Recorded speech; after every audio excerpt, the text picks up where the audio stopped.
ಬರ್ತಾರೆ ಏರ್ಪೋರ್ಟ್ಗೆ. RCB ತಂಡನ ಬರ್ಮಾಡ್ಗೊಳಕ್ಕೋಸ್ಕರ ಅವರು ಏರ್ಪೋರ್ಟ್ಗೆ ಕಳಿಸ್ತಾರೆ.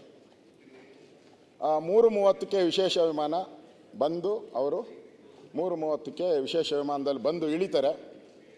ಇವರು DK ಶಿವಕುಮಾರ್ ಅವರು ಅಲ್ಲಿ ಹೋಗಿ ರಿಸೀವ್ ಮಾಡ್ತಾರೆ. ಕನ್ನಡ ಬಾವುಟ RCB ಬಾವುಟ ಕೊಟ್ಬಿಟ್ಟು DK ಶಿವಕುಮಾರು ಅಲ್ಲಿರೋರ್ನೆಲ್ಲ ಹಗ್ ಮಾಡ್ತಾರೆ. ಮಾಡಲಿ, ಬೇಡ ಅಂತ ಹೇಳಲ್ಲ, ಮಾಡಲಿ, ಹಗ್ ಮಾಡ್ತಾರೆ. ಅದಾದಮೇಲೆ ಅಷ್ಟಕ್ಕೆ ಆಗಿದ್ರೆ ನಂದೇನು ಬೇಜಾರಿಲ್ಲ, ಮಾಡಲಿ, ಹಗ್ ಮಾಡೋದು ಹೋಗಿ ವಿಶ್ ಮಾಡೋದು ಅದೇನು ಸಮಸ್ಯೆ ಅಲ್ಲ. ನನಗಿಲ್ಲಿ ಸಮಸ್ಯೆ ಯಾಕೆ ಅಂತ ಹೇಳಿದ್ರೆ, ಫೋಟೋ ಅವರು ವಿಶ್ ಮಾಡಿ ಬರ್ತಾರಲ್ಲ, ಬಂದ ಮೇಲೆ ಕಾರಲ್ಲಿ ಕೂತ್ಕೊತಾರೆ, ಗೌರ್ಮೆಂಟ್ ಕಾರಲ್ಲಿ, DCM ಕಾರಲ್ಲಿ ಕೂತ್ಕೊತಾರೆ. DCM ಕಾರಲ್ಲಿ ಕೂತ್ಕೊಂಬಿಟ್ಟು ಅವರು ಯಾವ ಫ್ಲ್ಯಾಗ್ ಇಟ್ಕೊತಾರೆ? RCB ಫ್ಲ್ಯಾಗ್ ಇಟ್ಕೊತಾರೆ. RCB ಫ್ಲ್ಯಾಗ್ ಇಟ್ಕೊಂಡು ಗ್ಲಾಸ್ ತೆಗೆದ್ಬಿಟ್ಟು ನಮ್ಮ ಪೊಲೀಸವರು, ಜಾರ್ಜ್ ಅವರೇ ನೀವೆಲ್ಲ ಓದ್ತಾ ಇದ್ರೆ ಮುಂದೆ ಬಾವುಟ ಇಟ್ಕೊಂಡು ಹಿಂಗೆ ಕ್ಲಿಯರೆನ್ಸ್ ಕೊಡ್ತಾರಲ್ಲ, ಆ ಥರ ಫೋಟೋ ಇಲ್ಲ ನೋಡಿ. RCB ಫ್ಲ್ಯಾಗ್ ಇಟ್ಕೊಂಡವ್ರು, RCB ಫ್ಲ್ಯಾಗ್ ಇಟ್ಕೊಂಡು ಅವ್ರಿಗೆ ಪ್ಲೇಯರ್ಸ್ಗೆ ಅವ್ರೇನು ಆಕಾಶದಿಂದ ಇಳಿದು ಬಂದಿರೋರ? ಉಪಮುಖ್ಯಮಂತ್ರಿಗಿಂತ ದೊಡ್ಡವರು ಅವರೆಲ್ಲ ಪ್ಲೇಯರ್ಸು. 100% ಇಲ್ಲ. ನಮ್ಮ ಉಪಮುಖ್ಯಮಂತ್ರಿ ಅವ್ರಿಗೆ ಎಲ್ಲ ವಿಧದಲ್ಲೂ ಪ್ರೋಟೋಕಾಲ್, ಎಲ್ಲ ವಿಧದಲ್ಲೂ ಈಸ್ ದ ನಂಬರ್ ಒನ್. ಒಬ್ಬ ಉಪಮುಖ್ಯಮಂತ್ರಿಯಾಗಿ ಈ RCB ಫ್ಲ್ಯಾಗ್ ಹಿಡ್ಕೊಂಡು ರಾಯಲ್ ಚಾಲೆಂಜ್ ವಿಸ್ಕಿ ಬಾವುಟ ಹಿಡ್ಕೊಂಡು ಓದ್ತಾರೆ ಅಂತ ಹೇಳಿದ್ರೆ ಇದು ಸರ್ಕಾರಕ್ಕೆ ಗೌರವ ತರ್ತದ? ನಾನು ಸರ್ಕಾರನ ಕೇಳ್ತೀನಿ, ಮುಖ್ಯಮಂತ್ರಿನ ಕೇಳ್ತೀನಿ. ಯಾರೇ ಬಂದರೂ, ವಿದೇಶದಿಂದ ಬರಲಿ, ಬೇರೆ ಬೇರೆ ಡೆಸಿಗ್ನೇಟೆಡ್ ಬಂದ್ರೂ ಕೂಡ ಮುಖ್ಯಮಂತ್ರಿ ಡೆಸಿಗ್ನೇಟೆಡ್ ಮಾಡ್ತಾರೆ, ಯಾರು ಹೋಗಿ ರಿಸೀವ್ ಮಾಡಬೇಕು, ಏನು ಮಾಡಬೇಕು ಅಂತ. ನಾನು ಕೇಳ್ತೀನಿ, ನೀವು ಡೆಸಿಗ್ನೇಟೆಡ್ ಮಾಡಿದ್ದೀರಾ DK ಶಿವಕುಮಾರ್ ಅವ್ರನ್ನ? ಸರ್ಕಾರನ ಕೇಳ್ತೀನಿ, ಮಾಡಿದ್ದೀರಾ?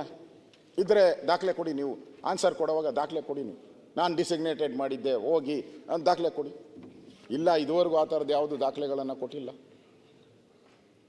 ಇದು ಒಂದು ರೀತಿ RCB ಏನು DK ಶಿವಕುಮಾರ್ದಲ್ಲ, ಅವರೇ ಹೇಳಿದ್ದಾರೆ, ನಾನು RCB ನನ್ನ ತಂಡನೇ ಅಲ್ಲ, ನಾನು ತೊಗೊಂಡಿಲ್ಲ ಅಂತೇಳಿ.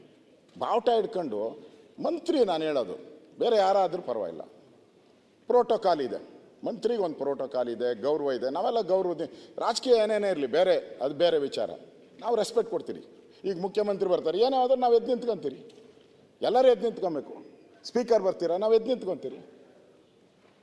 ಇಲ್ಲಿ RCB ತಂಡಕ್ಕೆ, ಯಾರೋ ಮಧ್ಯದ ದೊರೆ ತಂಡಕ್ಕೆ ನಾವು ಹೋಗಿ ಮುಂದೆ ಬಾವುಟ ಇಟ್ಕೊಂಡು ಹೋದರೆ ನೀವೇ ಯೋಚನೆ ಮಾಡಿ. ನಾನೇನು ಕಾಮೆಂಟ್ ಮಾಡೋಕ್ಕೆ ಹೋಗಲ್ಲ, ಸರಿನೋ ತಪ್ಪು ಅಂತ ನೀವೇ ಯೋಚನೆ ಮಾಡಿ, ಅದನ್ನು ನೀವೇ ಹೇಳ್ಬೇಕು.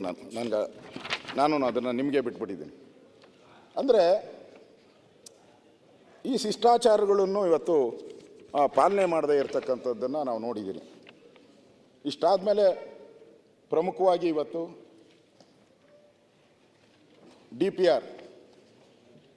DPR ಅವರು ಒಂದು ಆದೇಶ ಹೊರಡಿಸ್ತಾರೆ. ಅದೆಲ್ಲ ಮುಗಿಸ್ಕೊಂಡು ಅವರು ಕಾರಲ್ಲಿ ಬರ್ತಾ ಇರ್ತಾರೆ. ಇಲ್ಲಿ DPR ಅವರು ಒಂದು ಆದೇಶ ಹೊರಡಿಸ್ತಾರೆ.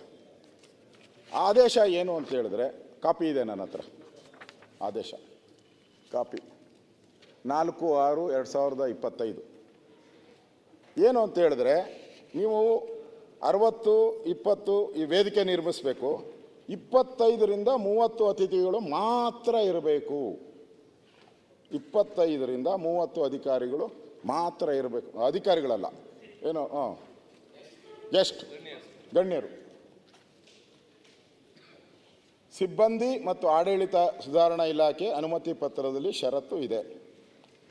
ಇದೇನಾದರೂ ಬದಲಾವಣೆ ಮಾಡಬೇಕಾದ್ರೆ ಮತ್ತೆ ಅಪ್ಲೈ ಮಾಡಿ, ಅಲ್ಲೇ ಬರೆದವ್ರೆ, ಸದರಿ ಬದಲಾವಣೆಗಳಿದ್ದರೆ ಮತ್ತೆ ಇಲಾಖೆಗೆ ಕಳಿಸಿ ನೀವು ಪರಿವರ್ತನೆ ಮಾಡಿಸ್ಕೊಳ್ಳಿ ಅಂತಲೂ ಇದೆ. ಇದು ಇಲಾಖೆ ಆದೇಶ 20.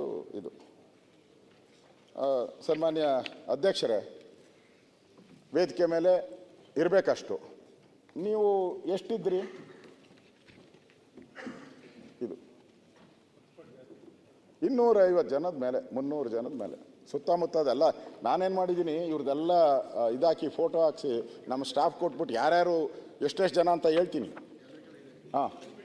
ಇದು ಎಲ್ಲ ಇಷ್ಟು ಜನ ಇದ್ದಾರೆ. ನಿಮ್ಮ ಮುಖ್ಯಮಂತ್ರಿ ರೀ, ನಮ್ಮ ಮುಖ್ಯಮಂತ್ರಿ ಯಾರಾದರೂ ಆಗಲಿ, ನಮ್ಮ ಮುಖ್ಯಮಂತ್ರಿ, ನಮ್ಮ ರಾಜ್ಯಪಾಲರು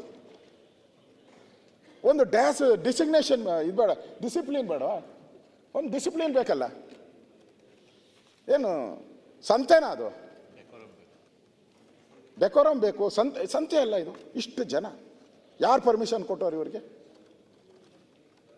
ಪರ್ಮಿಷನ್ ಕೊಟ್ಟವ್ರು ಯಾರು? ನಿಮ್ಮ ಆದೇಶ ಏನು ಹೇಳ್ತೈತೆ? 20ರಿಂದ 25 ಜನದ ಮೇಲೆ ಇರಬೇಕು. ನೀವು ಇಲ್ಲಿ ಮಾಡಿದ್ದೇನು? ಸಂತೆ ಮಾಡಿಟ್ಟಿದ್ದೀರ ಅಂದರೆ ಅಂದರೆ ಇದ್ರು. ಹಾಂ, ಅದು ಇದೊಂಥರ. ಆಮೇಲೆ ಐಕಾನಿಕ್ ಕಟ್ಟಡನೂ ಹೋಯ್ತು, ಎಲ್ಲ ಹೋಯ್ತು. ನಾವೆಲ್ಲ ಇಲ್ಲೆಲ್ಲ ಪ್ರಮಾಣ ವಚನ ಸ್ವೀಕಾರ ಮಾಡೋದಕ್ಕೆ ಆಯ್ಕೆ ಮಾಡ್ಕೊತೀರಿ, ಇದು ಕರ್ನಾಟಕ ರತ್ನ ಕೊಡೋಕ್ಕೆ ಆಯ್ಕೆ ಮಾಡ್ಕೊತೀರಿ. ಈ ಥರದ್ದೊಂದು ಒಳ್ಳೆ ಇರೋದು. ಅಲ್ಲಿ ಒಂದು ಶಿಷ್ಟಾಚಾರ ಇರ್ತದೆ. ವಿಧಾನಸೌಧದ ಮೆಟ್ಲ ಮೇಲೆ ಮಾಡೋದು,